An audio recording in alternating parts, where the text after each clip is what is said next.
Welcome to some very famous people you've never really heard of. Bite-sized biographies of the famous, the infamous, and the quirky in less than an hour. My name is Philip D. Gibbons, and there is more information about me, this podcast, and a bibliography at someveryfamouspeople.com. There are also photographs of many of the individuals and items mentioned in this podcast. At the conclusion of Part 2 of this presentation, there will be additional suggestions concerning further information about today's subject, William Bradford and the Voyage of the Mayflower.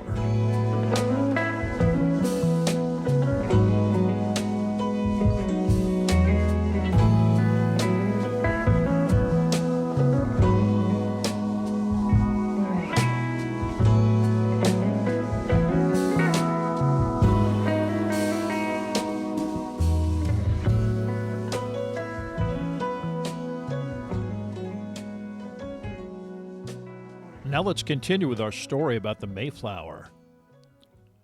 Sure enough, 5 days later, on March 22nd, Samoset reappeared with 4 other natives. One of these men was the previously described Squanto, a.k.a. Disquantum, whose background was even more complex than Samoset's. A member of the Patuxet tribe that formerly populated western Cape Cod in southeast Massachusetts, Squanto was one of the natives abducted by Thomas Hunt and sold into slavery in Spain. Ransomed by a religious order that educated and evangelized such individuals, he either escaped or traveled to England, where he lived with the family of John Slaney, a wealthy merchant and investor in business ventures in North America. Most likely through Slaney's intercession, Squanto wound up on an exploratory voyage to Newfoundland. Here he encountered Thomas Dermer, an explorer and navigator who had spent time along the Atlantic coast at such spots as Jamestown, Maine, Cape Cod, and Newfoundland. Together they planned an expedition to return to Squanto's former habitat, a village called Patuxet, literally the ground the settlers now occupied. When they arrived in early 1620, Squanto and Dermer discovered the deserted area and evidence of a devastating pandemic. Squanto was then able to interact successfully with members of Massasoit's tribe, finding refuge for both himself, Dermer, and their entourage. This respite was brief. While exploring Martha's Vineyard, Dermer and his party were savagely attacked by local hostiles there, alienated by the transgressions of Hunt earlier. Dermer was seriously injured, but managed to escape to Virginia, where he rapidly succumbed either to wounds suffered on Martha's Vineyard or one of many possible diseases. Squanto threw in his lot with Massasoit and the Pokanokets, who considered him valuable as a translator in any potential interactions with English speakers, but were wary of his potential to manipulate both sides to his benefit in any conversation involving property or commerce. After a brief introduction and explanation of his background, Squanto then revealed an even more startling revelation. His initial conversation was merely a preamble to the main act. Massasoit, with a large contingent of warriors, was only minutes away and desired an immediate conference with those in charge of the new colony. This clearly was not an offer the settlers could refuse. Within minutes, on Watson's Hill, another crest above the tiny village, an impressive contingent consisting of Massasoit and his bodyguard of 60 warriors suddenly appeared. These men were impressively face-painted with colors and designs of red, black, yellow, and white, adorned with shell necklaces, animal furs, and knives. Each also carried a full quiver of arrows, and the bows the colonists knew to be quite malevolent. Even the most self-assured villager must have been quite apprehensive. Despite having firearms, there were no more than 24 men healthy enough to try and defend their humble redoubt. These warriors could have made short work of the entire venture had this been Massasoit's intent. Eventually, the great sachem, the most impressive of all of the visitors, came forward, and after several elaborate greetings and rituals that even included a trumpet and drum welcome salute, The great chief and 20 of his men, unarmed, proceeded to a still unfinished village house. There they were greeted by Governor Carver and several other settlers, where greetings were exchanged, toasts of aquavit were consumed, and most importantly, a treaty of fundamental agreements involving coexistence and mutual support was quickly hammered out with the assistance of Squanto. Massasoit had spent much of the winter mulling over how he should deal with a group he at first considered interlopers, a group related to those who had already brought treachery and destruction to the region.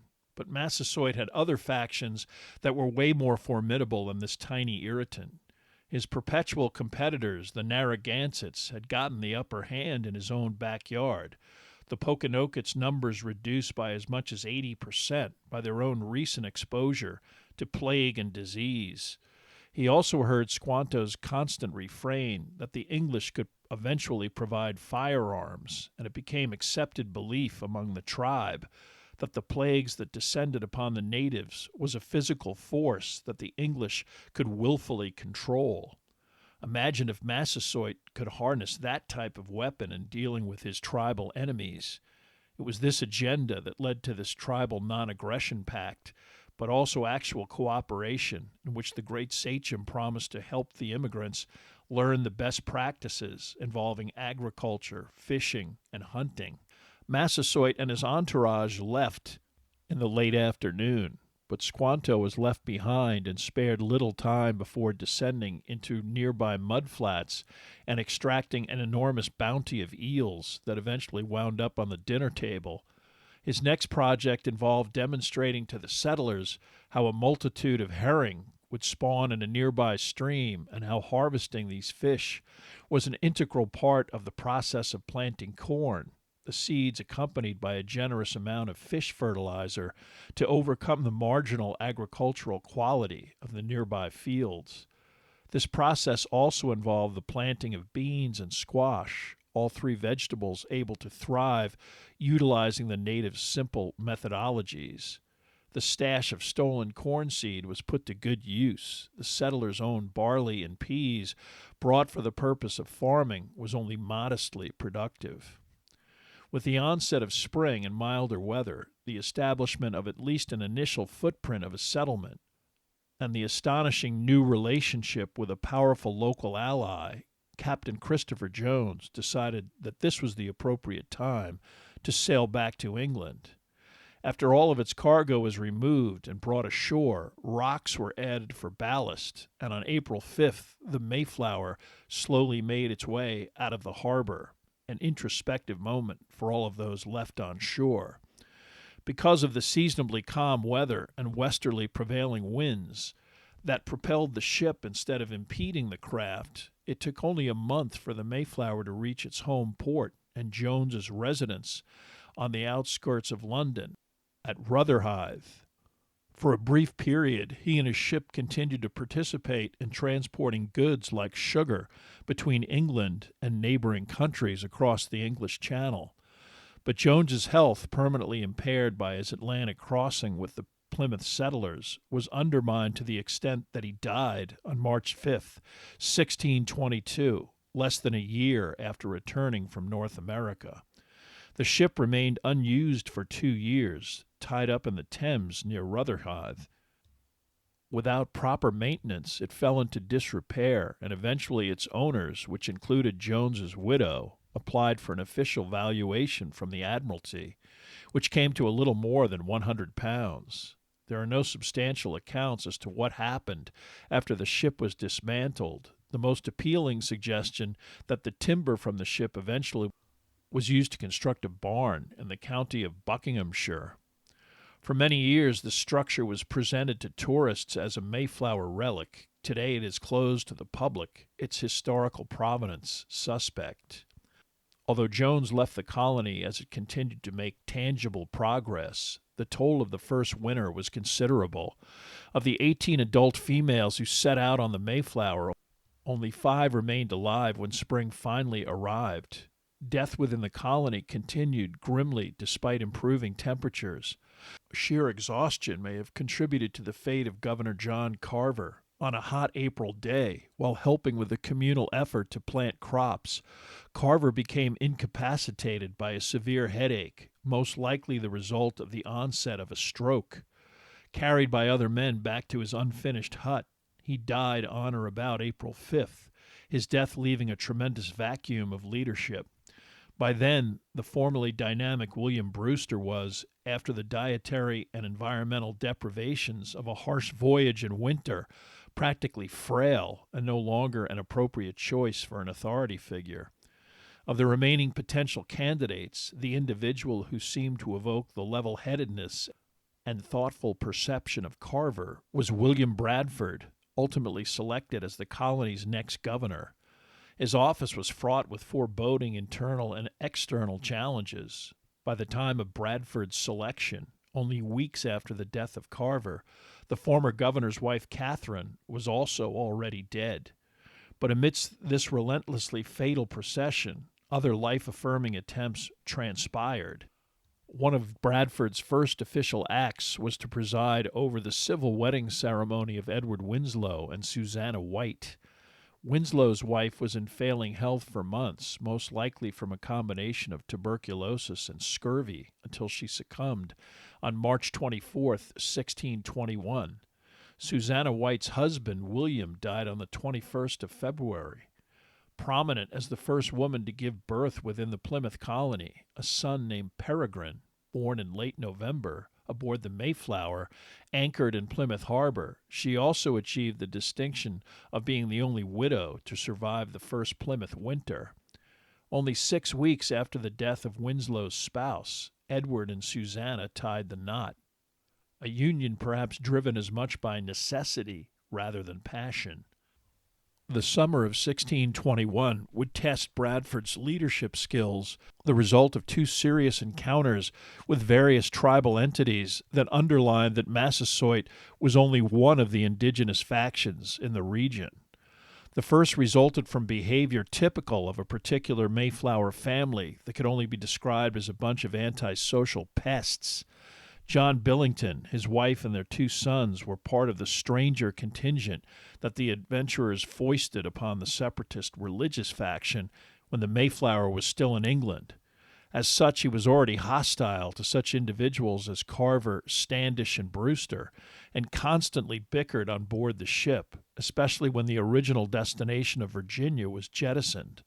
One of the ringleaders of the entity that proclaimed that without a valid royal charter, Billington was beyond any other colonist's authority. While the Mayflower sat at its initial anchorage in Provincetown Harbor, his youngest son, Francis, accidentally discharged a firearm on board the ship, narrowly missing a gunpowder keg that would have blown the vessel and everyone in it to bits.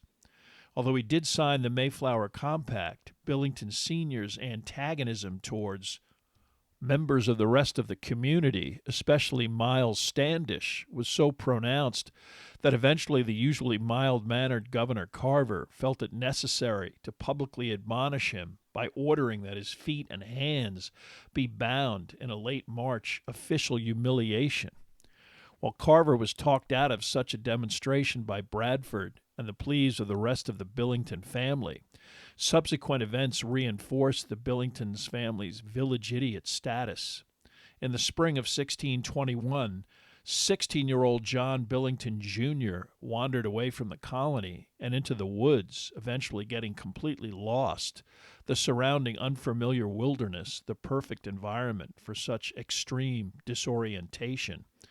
For a week, famished and terrified, he stumbled through the forest until he fell into an Indian village a good 20 miles from Plymouth.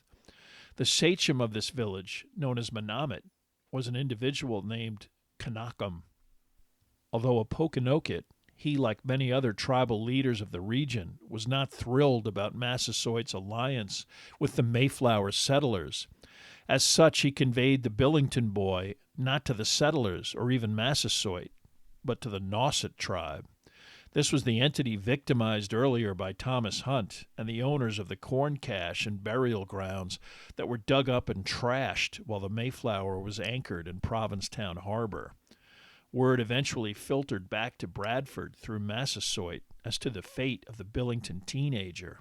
Figuring he couldn't just abandon the boy, Bradford ordered 10 armed men, including Edward Winslow, to load up the small sailing ship used during exploration, take Squanto and another native interpreter, Tocamahaman, and head to eastern Cape Cod and Nauset territory. A storm forced the boat to come ashore at what is now Barnstable, Massachusetts, on the northern shore of the Cape, about halfway across the lower portion of the peninsula. Luckily, the sachem there, Iano, was loosely connected with the Pokanokets and not the Nausets. Estimated to be in his mid-20s, amiable and communicative with Squanto, he offered to accompany the group further into Nauset territory. Within days, as they sailed close to the shore of central Cape Cod, they were eventually confronted by a group of at least 100 adult male Nausets, the colonists keeping their distance and making it clear through Squanto that they were armed and did not want the natives to approach their vessel. Eventually, Aspinet, the sachem of the Nausets, arrived, and despite some initial tension, the settlers agreed through the interpreters that they were wrong to have stolen the corn, but that they were starving, that they were not like Hunt, who was considered a bad man in their country, and that they only wanted Billington Jr. to be returned. A Nauset warrior eventually carried the teenager, who seemed in good health, out to the boat. Aspinet was presented with an impressive piece of steel cutlery, and peace was declared. Before they departed, the sachem delivered an ominous headline. Massasoit had been involved in a skirmish with the Narragansetts. Several Pokanokets were killed and Massasoit taken prisoner. If this was true, the Plymouth colony, especially at half strength, was in grave danger. Massasoit was the territorial buffer between the settlers and the Narragansetts, who would have eradicated the settlement at the earliest opportunity. Upon their return, Winslow and company found out that Massasoit was out of danger, but during the chaos, another sachem was attempting to sever the Pokanokets' agreement with the colonists. Bradford sent his 2 interpreters to the village of Namasket in search of the sachem, Corbitant, to determine what exactly his motives were.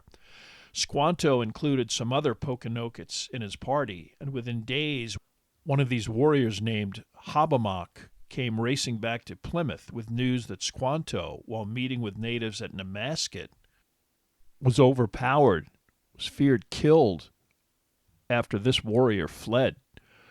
Corbitant was angered by the mere presence of Squanto, who he considered probably justifiably as the main influence behind Massasoit's alliance with the settlers. For William Bradford, this was an even bigger quandary. If Squanto was indeed dead at the hands of the Pokanokets of Namasket, at the very least the treaty called for the handover of those responsible to the settlers for punishment, an eventuality that even Massasoit would find difficult to enforce.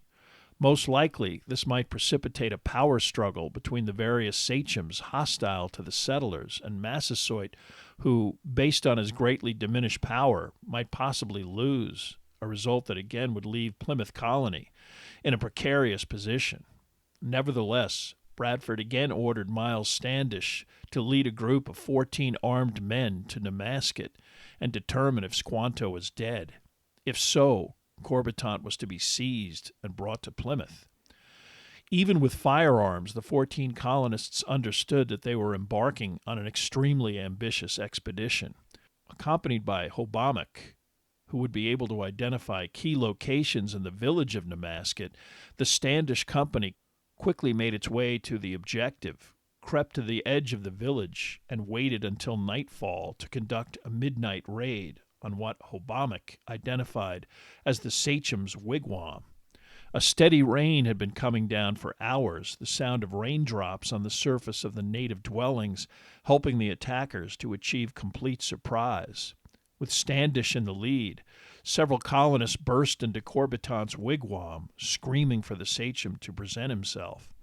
Several random gunshots, both inside and outside of the hut, produced terror, and ultimately an explanation that Corbitant and most of the men of the village were not present.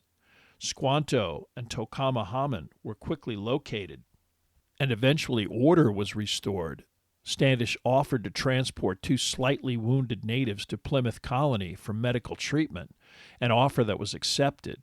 However, before he returned with his company to Plymouth, Standish admonished the inhabitants of Namasket that if Corbitant continued to agitate against them and Massasoit, they would pursue, capture, and punish him.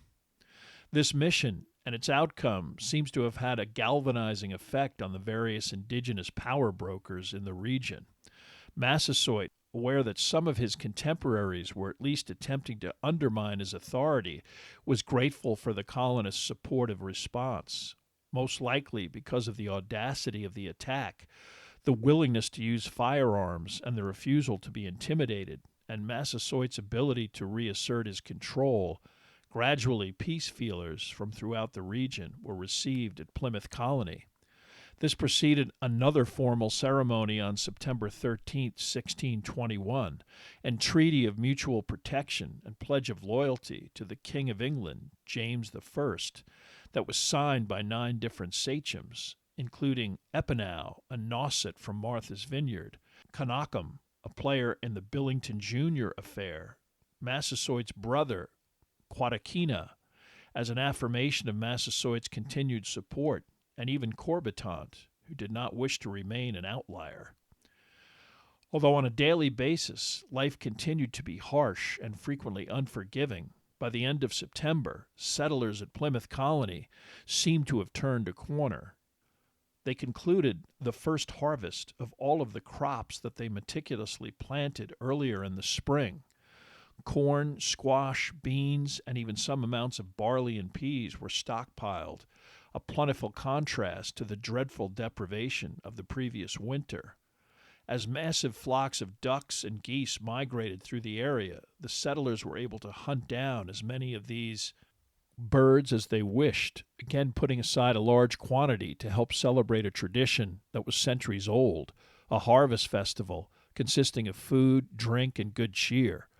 But this festival was also an acknowledgement of their special gratitude to their original ally, Massasoit, who Bradford described as arriving with 5 deer, oysters, 100 participants, and another addition to the festivities, wild turkey. For the English, this was not a novelty. Spanish conquistadors not only looted Mexico of gold, they also introduced the domesticated turkey of the region to the tables of Western Europe. In England, turkey already considered a meal consumed during a Christmas feast. Best of all, the settlers had more than enough barley to brew beer, their last rations of this staple having sailed away on the Mayflower. Although this festival was the impetus for the national American holiday known as Thanksgiving, the colonists at Plymouth would not have referred to their planned 3-day event by that name, a term they applied instead to a much more serious religious rite, acknowledging gratitude to the Almighty. Instead, they celebrated with games, military exercises, and vast amounts of food and drink. Only 4 adult women, including Susanna White Winslow, were still alive to help cook the meal, along with their daughters and a few servants. There is no historical record of a specific menu, but geese, duck, venison, and at least some turkey were present. Grain from corn was utilized in the form of either bread or porridge. The venison and some of the larger fowl were probably roasted on a spit. Some of the meat would have wound up in a stew with vegetables like green beans and squash. Clams, oysters, eels, striped bass, and even lobsters were another major part of the meal based on their ease of acquisition. Walnuts and chestnuts might have been part of a crude stuffing involving herbs and chunks of cut-up onions. There was no butter or shortening, no wheat-based bread for traditional stuffing. This lack of wheat also meant no pumpkin pie or pies of any sort, certainly not apple, which was not yet prevalent in the region. Fruits like cranberries, plums, melons, and grapes provided the only food even resembling dessert. But with a scarcity of sugar, No one would have considered mixing the large quantities required to assemble something even remotely like today's cranberry sauce. Still, for those who were able to bask in the plentiful food they did have and the good fortune of still being alive, it must have been quite a celebration. Unfortunately, this was the high point of peaceful coexistence between the natives and the colonists in the region. Shortly after the harvest celebration and the settlers' jubilation over their plentiful stores, another English ship sent by Thomas Weston and the adventurers materialized. Without any type of warning, the ship, the Fortune, on November 9th, 1621, offloaded as many as 35 and at least 28 new settlers on shore. Virtually nothing of any consequence in terms of food or munitions were provided for these emigrants, mostly single males. Also on board was Robert Cushman, the Separatist's former business agent in England. He came with a letter from Weston chastising the settlers for not loading up the Mayflower with saleable merchandise as per the original agreement, and inferred that this was due to their own laziness and petty behavior. This letter was addressed to the now deceased Governor Carver. It, of course, outraged the settlers, and Bradford immediately began to compose a suitable response.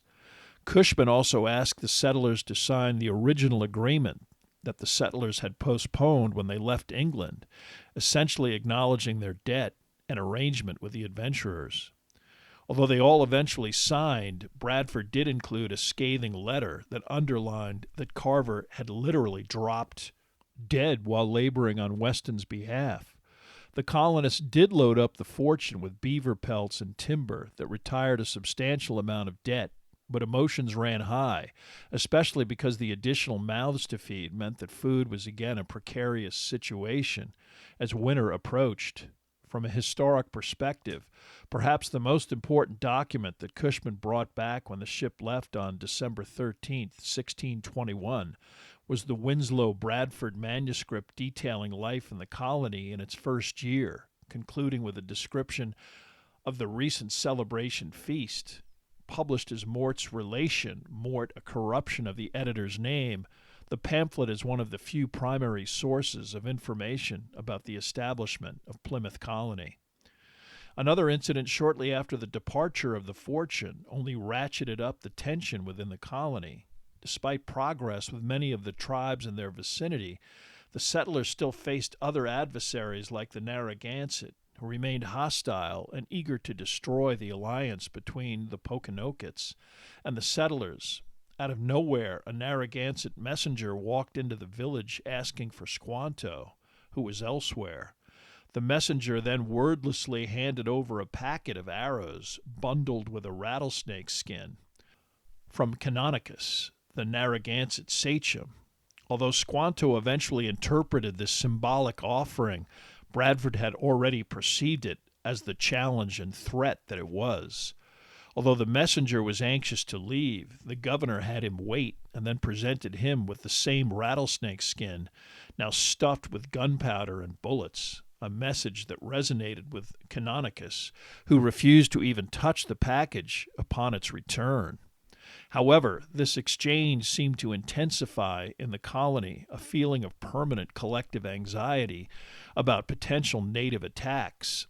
They responded in approximately a month by building an 8-foot-tall wooden palisade around the entire settlement, about a half-mile in length.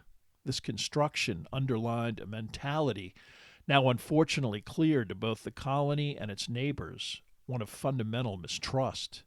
The wall around the compound was locked and guarded at night. Miles Standish also organized the male settlers into 4 separate armed units, subjecting them to drill and coordination. Completion of the wall was only a temporary respite.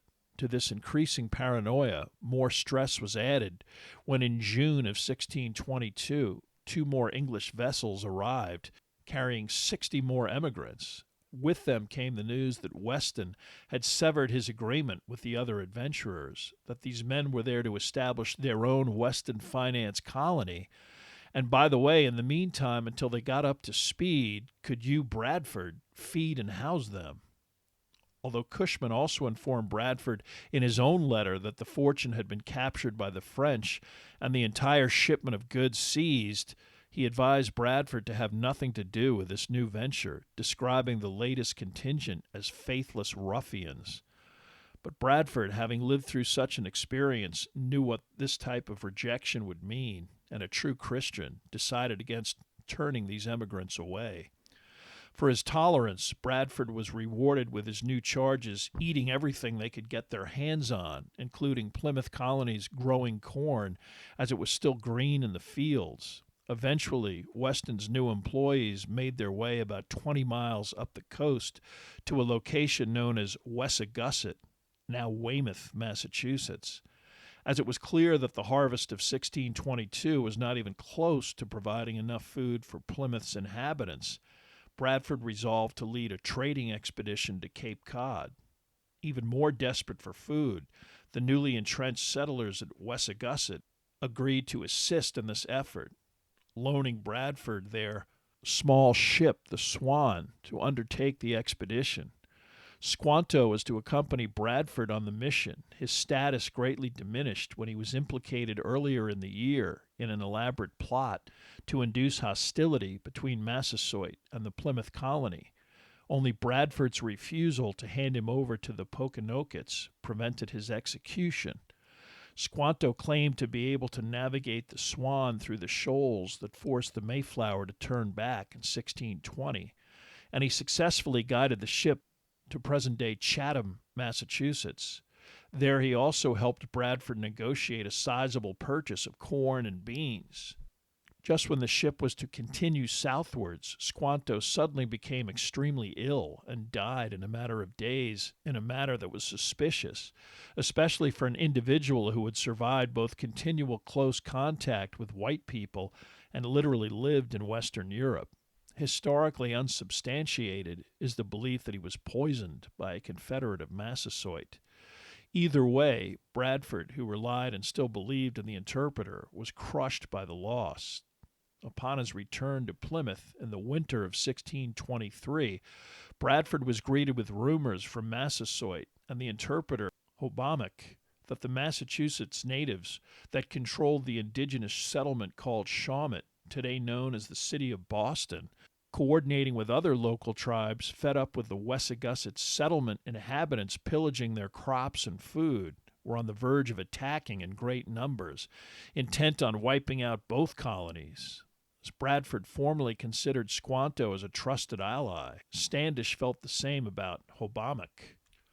These rumors also coincided with news that over 300 settlers in Jamestown had been slaughtered by native elements there.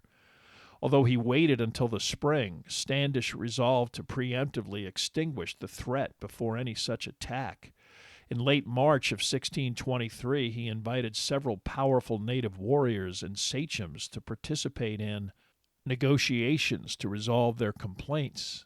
Instead, when this meeting occurred, and upon serving large amounts of food and alcohol, the most prominent natives present, Wituwamat and Pequot, and another warrior were attacked, Standish grabbing the knife from around Wituwamat's neck and personally stabbing him repeatedly in the chest, killing him. Wituwamat's teenage brother, who was waiting in the vicinity, was also subdued and subsequently hanged. Wituwamat was then beheaded and his head stuck on a pike at the main entry gate at Plymouth. The residents of Wessagusset either sailed the Swan to fishing villages in Maine or relocated to Plymouth. This action set off a collective panic among all of the native tribes in the entire region.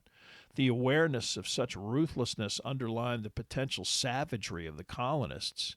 Not only did these immigrants possess firearms, they also possessed the power to release deadly plagues and diseases at their whim, or so the natives thought.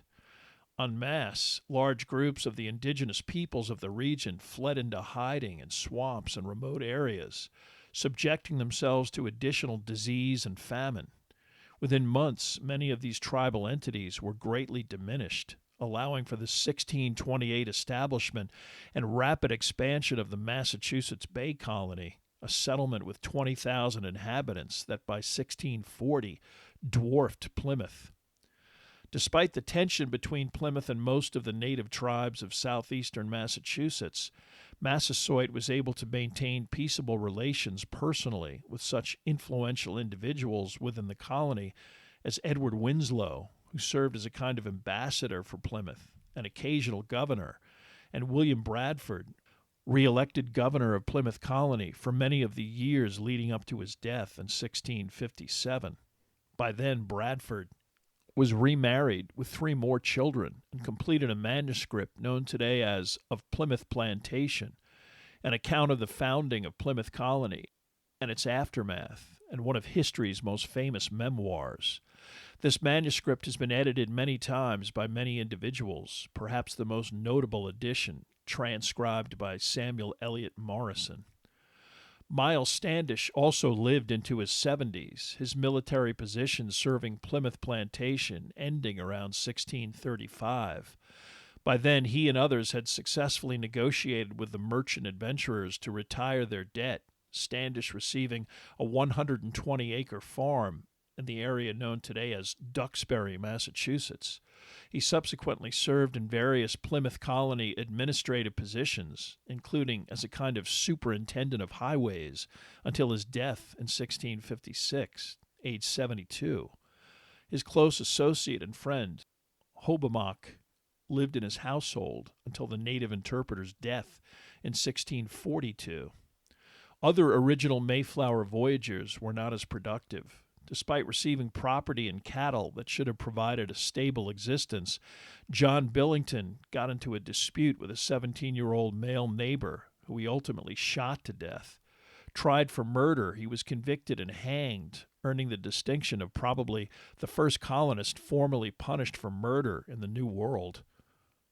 Unfortunately, even the delicate but peaceful relationship between colonists and Massasoit's Pokanokets and the ever-increasing immigrant population did not last. Massasoit lived until the age of 80, passing in 1661. His son Wamsutta became the new sachem, but disputes over land sales prompted his formal detainment in 1662 by the Plymouth Judicial Court, and his subsequent death shortly after this detention was believed suspicious by his brother and successor, Metacomet, another son of Massasoit. The belief that Wamsutta was poisoned was one of the fundamental grievances that eventually contributed in 1675 to one of the most violent and costly native rebellions in U.S. history. One of Metacomet's military opponents was Josiah Winslow, then governor of Plymouth Colony and the son of Edward Winslow. At its conclusion, 3 years later, dozens of colonial New England settlements lay in ruins, and thousands of settlers were killed or injured. But Metacomet also died, shot to death in a Rhode Island swamp, his severed head then displayed at Plymouth Colony. The Pokanokets, known today as the Wampanoags, were virtually wiped out, survivors indentured or sold directly into slavery in the Caribbean or Spain. This conflict is usually denoted by Metacomet's anglicized name, which was Philip, the fighting denoted as King Philip's War. Today, his descendants, only about 2,000 Wampanoags, are officially counted as tribal members. In their heyday, there were an estimated 3,000 Wampanoags on Martha's Vineyard alone.